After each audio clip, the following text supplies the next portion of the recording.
봉독해 드리도록 하겠습니다. 하나님 말씀 우리 같이 보실 때 제가 말씀들을 오늘은 여러 군데를 볼 것이라서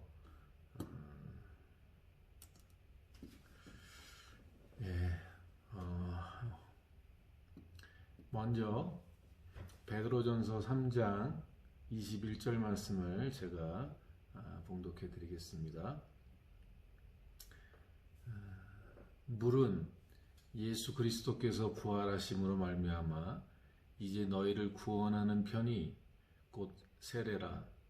이는 육체의 더러운 것을 제하여 버림이 아니요 하나님을 향한 선한 양심의 간군이라. 다시 한번 이 말씀이 좀 어렵기 때문에 다시 읽어드리겠습니다. 물은 예수 그리스도께서 부활하심으로 말미암아 이제 너희를 구원하는 편이 곧 세례라. 이는 육체의 더러운 것을 제하여 버림이 아니요 하나님을 향한 선한 양심의 간군이라.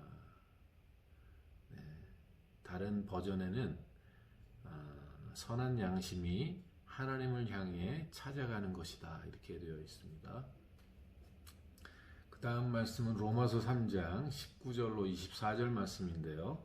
로마서 3장 19절로 24절 말씀 봉독하겠습니다. 우리가 알거니와 무릇 율법이 말하는 바는 율법 아래에 있는 자들에게 말하는 것이니 이는 모든 입을 막고 온 세상으로 하나님의 심판 아래 있게 하려 함이라. 그러므로 율법의 행위로 그의 앞에 의롭다 하심을 얻을 육체가 없나니 율법으로는 죄를 깨달음이니라. 이제는 율법 외에 하나님의 한 의가 나타났으니 율법과 선지자들에게 증거를 받은 것이라. 곧 예수 그리스도를 믿음으로 말미암아 모든 믿는 자에게 미치는 하나님의 의인이 차별이 없느니라. 모든 사람이 죄를 범하였음에 하나님의 영광에 이르지 못하더니 그리스도 예수 안에 있는 속량으로 말미암아 하나님의 은혜로 값없이 의롭다 하심을 얻은 자 되었느니라.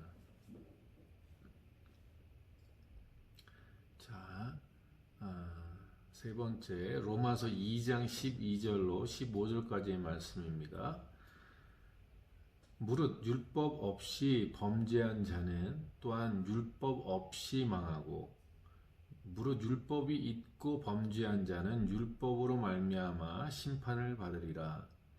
하나님 앞에서는 율법을 듣는 자가 의인이 아니요 오직 율법을 행하는 자라야 의롭다 하심을 얻으리니 율법 없는 이방인이 본성으로 율법의 일을 행할 때에는 이 사람은 율법이 없어도 자기가 자기에게 율법이 되나니 이런 이들은 그의 양심이 증거가 되어 그 생각들이 서로 혹은 고발하며 혹은 변명하여 그 마음에 새긴 율법의 행위를 나타내느니라.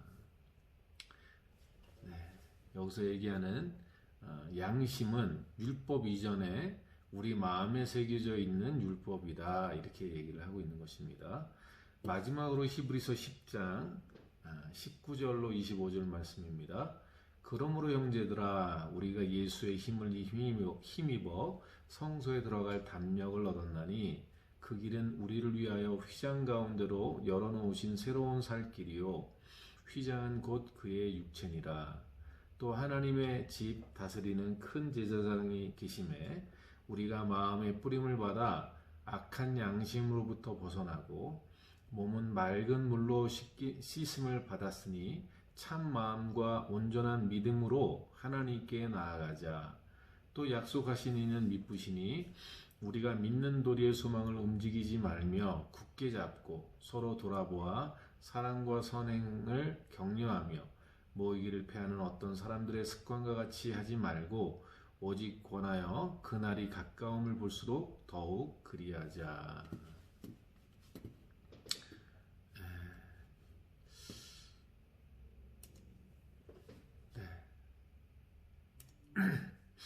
오늘 말씀들을 종합해 보면 하나님께서 우리에게 율법을 주신 이유가 있다 이렇게 말합니다. 본래 율법은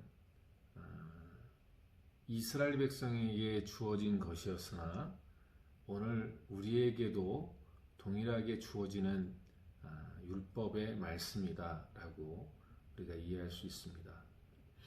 그러나 이 율법이 주어진 이유는 그 율법으로 우리가 온전케 될 수 있어서가 아니라 그 율법으로 우리가 얼마나 죄인인 것을 깨닫게 하시기 위한 하나님의 계획이셨다라는 이야기를 해주시는 것입니다. 그래서 그 구약에 있는 율법들을 통해서 우리가 죄인인 것을 깨달아서 계속해서 고백하고 그것을 또 뉘우치고 그것을 하나님 앞에 내려놓는 일들을 구약에는 제사라는 것을 통해서 행하게 하셨습니다. 그래서 히브리서의 말씀에 보면 그 율법적인 제사의 행위로는 우리를 온전하게 할 수 없다라고 이야기합니다. 왜냐하면 우리는 끊임없이 우리 안에 있는 이 죄성으로 말미암아 끊임없이 죄를 짓는 연약함을 갖고 있기 때문에 그렇기 때문에 그 율법의 제사로는 우리가 온전하게 될 수 없다는 사실을 알려주시는 것입니다. 다만 우리가 그 구약에는 그 제사를 통해서 내가 죄인인 것을 하나님 앞에 날마다 고백하는 삶을 살아가는 것, 그것이 율법이 우리에게 준 구약에 주어진 율법의 은혜다, 이렇게 이해할 수 있습니다. 그러면 양심은 무엇이냐? 양심은 이 율법이 오기 전에 우리에게 주어진 하나님의 마음의 빛이다. 그래서 오늘 로마서 2장이나 3장에 이야기하는 것처럼 양심의 시대의 사람들, 율법이 있기 이전에 양심의 시대의 사람들은 이 양심을 가지고 살았다는 거예요. 그래서 그 양심이 비춰져서 그 양심의 가책을 받아서 살아갔다는 거예요. 그래서 율법이 없었지만 그 양심이 그들에겐 율법이 되어 그거에 대해서 하나님의 심판에 그것을 받게 되어 있다. 그 양심을 따라 받게 되어 있다. 이렇게 얘기를 합니다. 그러면 율법은 왜 왔느냐? 인간의 양심이 화인을 맞고 더럽혀지고 강팍해짐으로 이제 이 죄의 감각이 무뎌진 거예요. 이 양심만 가지고는 사람들이 너무나 악해진 거예요. 그래서 하나님이 율법을 통해서 그 양심으로 묻어진 부분들을 비춰주시고 알게 해주심으로 이것이 죄구나라는 사실을 알게 하시는 것입니다. 여러분도 잘 알겠지만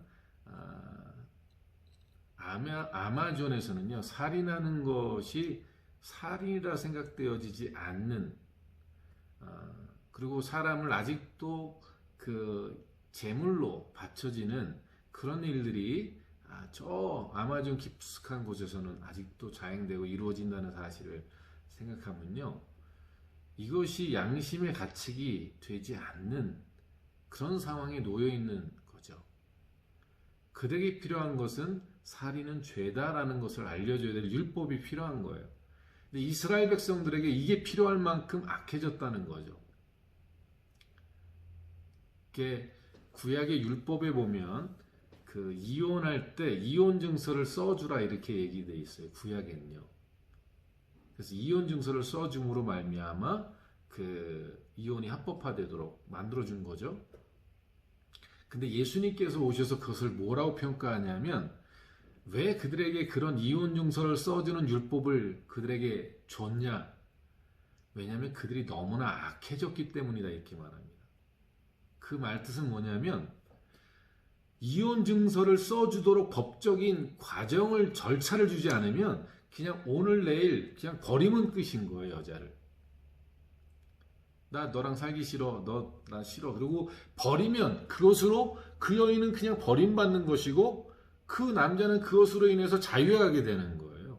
그러니까 이렇게 너무나도 우리의 마음이 각박해서 기분 좋으면 취하고 기분 나쁘면 버리는, 그래서 그 상처를 입는 여자와 자녀와 이런 가정들의 그 죄악된 것을 제재해 주기 위해서 함부로 이해하지 못하도록 법을 준 거예요. 율법을 제시해 준 거예요. 그래서 예수님은 그렇게 말합니다. 본래는 이혼을 허락지 않았다. 불의한 죄, 음행한 죄 아니고는 이혼을 하지 못하도록 행하셨던 것이 하나님의 법이고, 그러나 그 당시에 그들이 너무나 악하기 때문에 율법을 그들에게 주었다라고 예수님이 이 율법에 대한 평가를 내리십니다. 사도 바울은 이것을 다시 한번 재설명한 거예요. 우리가 이 율법으로는 의롭게 되는 게 아니라 우리의 죄를 깨닫게 하시기 위해서, 우리가 도대체 하는 이 일이 얼마나 죄인지를 알게 하시기 위해서 하나님이 이들에게 율법을 주셨다라고 얘기한다는 것입니다. 오늘 우리가 정말 회복되어져야 될 부분들이 바로 이런 건데요. 저는 궁극적으로는 이 율법에 비추어서 우리가 죄인인 것을 깨달아지는 것, 율법에 비추어서 우리가 죄인이구나, 이게 죄구나라고 깨달아지는 것, 여기에 머물러 있는 것이 아니라 그것이 우리의 양심까지 회복하는 자리까지 가야 된다.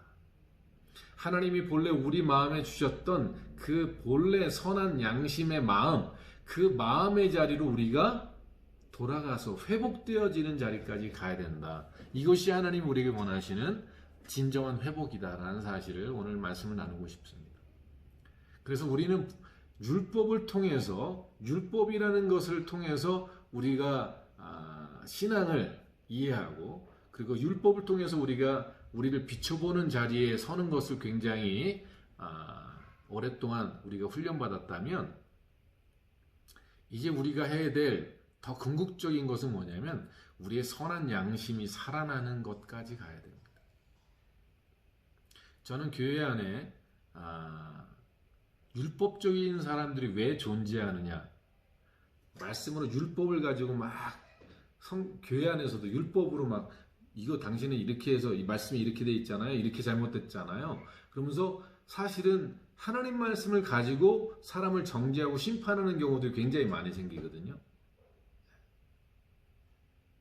율법을 가지고 우리가 그 율법에 의해서 우리를 비춰보면서, 우리를 돌아보면서 깨끗한 삶을 살아간다라고 얘기하지만, 궁극적으로 그렇게 해서 도달한 것이 어디냐면, 율법으로 도달한 것이 아니면 우리가 율법주의자가 되는 거예요. 그러나 주님이 정말 원하시는 건 율법주의자가 되는 게 아니죠. 율법을 이루고 율법을 지키고 율법을 살아내는 사람이 되길 원하시는 거잖아요. 그래서 율법주의자가 돼서 바리새인 같은 율법주의자가 아니라 율법을 정말 지켜내서, 예수님이 말씀하신 율법이 뭐죠? 두 가지로 축소시켰잖아요. 10계명을 이야기할 때 그 두 계명, 앞에 4계명은 하나님을 사랑하는 것, 나머지 6계명은 이웃을 사랑하는 거잖아요. 그러면 우리가 율법주의자가 돼서 살았던 바리새인들을 보면 얼마나 율법을 잘 지켰냐면, 주일날 아무 일도 안 하고 하나님 앞에 지켰단 말이에요. 그런데도 불구하고 어떻게 됐다고요? 그들이 그 율법 때문에 주일날 죽어가는 사람을 구제하지 않았단 말이에요. 주일날이라고 나 일 안 하니까 저 지금 구덩이 빠져 죽어가는 사람이 있는데도 불구하고 안 구했단 말이에요. 나 율법 지키려고, 하나님을 사랑하니까. 이게 뭐가 잘못됐냐면, 율법이라는 것이 문자화돼서 우리에게 체득화되어 있는 거예요. 이게 율법적인 신앙인이 되면, 바리새인이 되면 차갑고 냉정하고 매정하죠.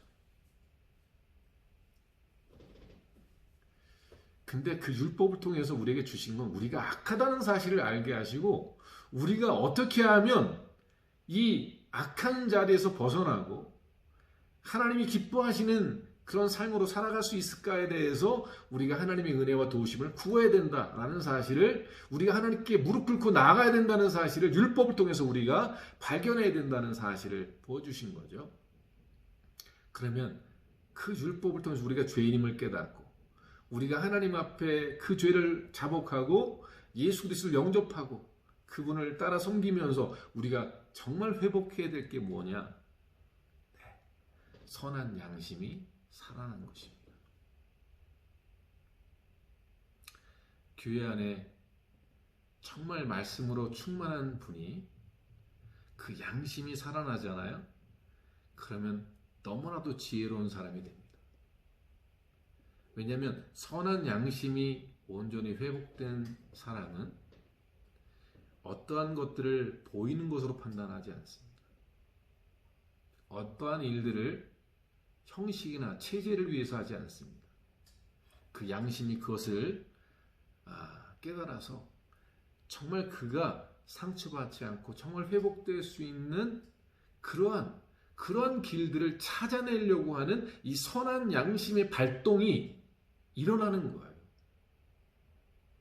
이 선한 양심은 그 하나님께서 우리 안에 주셨던 본래 인간이 갖고 있어야 될 선한 마음이어서, 그래서 이 일을 하는 것이 율법적으로는 맞을지 몰라도 이것이 결국은 영혼을 죽인다고 생각한다면 그 처방을 내리지 않고 도리어 더 다른 처방을 내리게 되는 거죠. 이게 율법주의자와 하나님 은혜 안에서 회복된 선한 양심으로 살아가는 사람의 차이입니다. 그렇다고 해서 여러분, 이 선한 양심이 우리에게 살아난다고 해서 그것이 다는 아니라는 사실을 또 알아야 합니다. 왜냐하면 선한 양심이 어디까지 도달해야 되냐면 하나님에게 귀결돼야 됩니다. 하나님과의 연합이 되어져야 됩니다. 이것이 선한 양심의 온전한 회복인 거예요. 자, 선한 양심을 제가 다른 표현으로 좀 쉽게 이야기한다면, 하나님이 함께 우리와 계셨을 때 우리 마음에 형성되어 있는 그릇이에요. 근데 하나님이 떠났습니다. 하나님의 영이 떠났죠. 성령이 떠나셨죠. 근데 남아있는 것은 뭐냐면 그분이 계셨을 때의 마음, 그때의 느낌, 그때의 하나님이 내 안에서 주셨던 사랑의 마음들, 이 마음이 있는 거예요. 그래서 하나님이 비록 없으나 보이지 않지만, 느껴지지 않지만 삶의 현장 속에서 어떤 일들을 딱 행할 때 내 마음에 있었던 그 양심들이 발화가 돼서 그것이 그 빛이 되어서 이러면 안 되는데, 이것은 내 양심에 걸려, 이런 것들이 그 안에 있었던 거죠.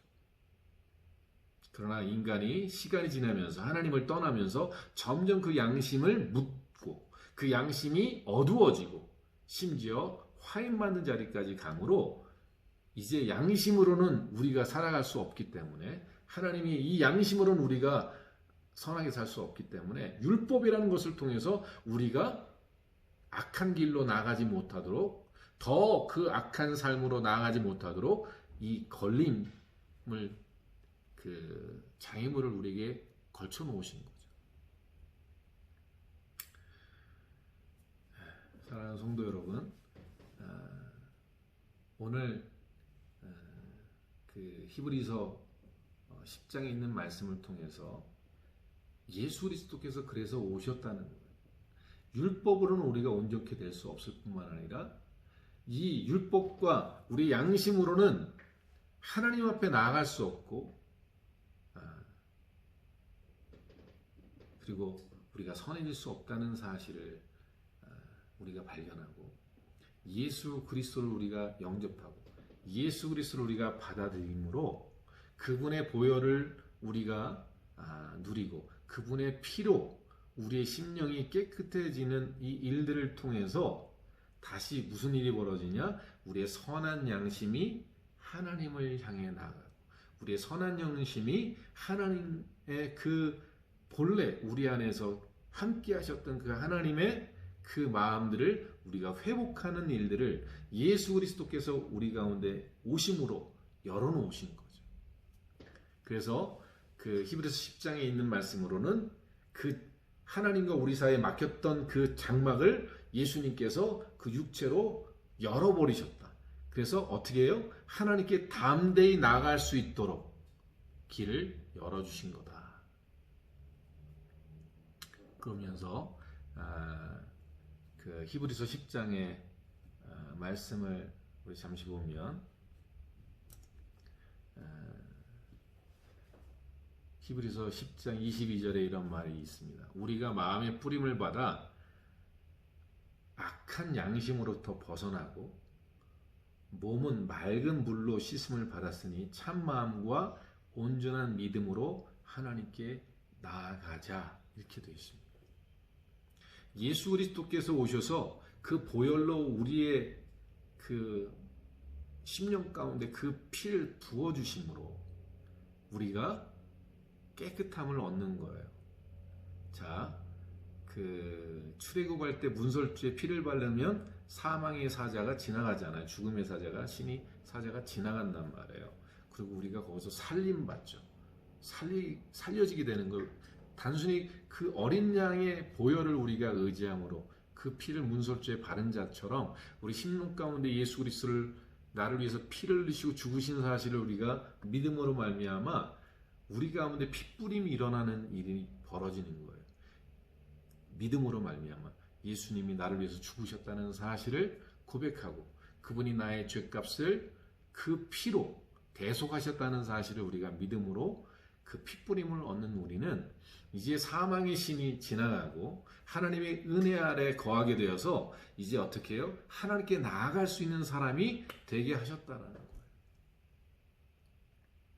그러니 우리가 정말 예수 그리스도를 영접하고 우리가 그분 안에서 참 마음과 그 믿음으로 하나님께 나아가려면 그분의 핏부림이 우리 안에서 끊임없이 날마다 그 고백되고 증거되어지는 삶이 우리에게 필요하다 이렇게 이야기하는 거죠. 이것이 우리의 선한 양심이 다시 살아난 그리고 우리가 하나님 앞에 나아갈 수 있는 담력과 힘과 은혜를 덧입게 하는 일이다 이렇게 얘기하는 거죠. 저는 오늘 우리 한신교회가 예수 그리스도의 그 보혈의 그 핏부림을 통해 우리 삶 속에 하나님의 은혜가 회복되어지고 선한 양심이 살아난 그래서 하나님 앞에 온전한 믿음과 마음으로 나아갈 수 있는 그러한 회복의 길을 우리가 걸어가기 시작해야 된다. 자, 이제 시간이 이제 다 돼서 이제 말씀을 정리합니다. 사랑하는 성도 여러분, 우리가 믿음 생활을 하면서 점점 우리의 뜨거운 열정이 사라지고 식어지는 이유는 뭐냐면 이 예수 그리스도의 은혜와 그 예수 그리스도의 보혈로 말미암아 우리의 선한 양심이 온전히 하나님께로 나아가야 되는데 불구하고 우리의 옛사람이 끊임없이 그 하나님의 보혈을 낭비하고 허비하고 헛되게 사용하고 하나님의 은혜를 헛되이 받고 그래서 우리의 선한 양심이 회복되어 하나님과의 온전한 연합을 우리가 이루어야 될 우리가 자꾸만 지연되면서 다시 어떤 일이 벌어지냐면 우리의 마음이 냉랭해지기 시작하는 거예요. 그러면 어떤 일만 남느냐? 뜨거운 마음과 선한 양심은 계속해서 사그러들고 우리에게 남은 건 율법밖에 없는 거예요. 형식밖에 없는 거예요. 주일 성수하고 11조하고 봉사하고 구제하고 전도하는 일. 그러나 뭐가 우리 안에 없을까요? 그분이 주시는 기쁨, 그분이 주시는 위로, 그분이 주시는 능력, 그분이 주시는 그 성령의 충만한 은혜들이 우리 안에 형성되지 않는 거죠. 사랑하는 성도 여러분, 이제 우리가 다시 회복해야 될 중요한 것은 다시 예수 그리스도의 그 보혈 앞으로 그 예수 그리스도의 십자가의 핏부림이 우리 안에 심령 가운데 다시 뿌려지는 일들 사실은 이것은 다시 뿌려지는 게 아니라 이미 부어진 것들을 우리가 누리는 거예요. 예수 그리스도께서 우리를 위해서 흘리신 그 보혈을 우리가 날마다 그 보혈 안에 거하는 그분의 그 십자가의 보혈 속에 우리가 날마다 우리 마음 속에 충만해짐으로 그분의 은혜와 사랑과 그 감사가 우리 안에 충만해지는 일들이 이게 회복돼야 여러분 우리의 심령이 선한 양심 그리고 하나님을 향한 그 온전한 하나님께 나아가는 온전한 일들이 우리에게 이루어지게 될 것입니다.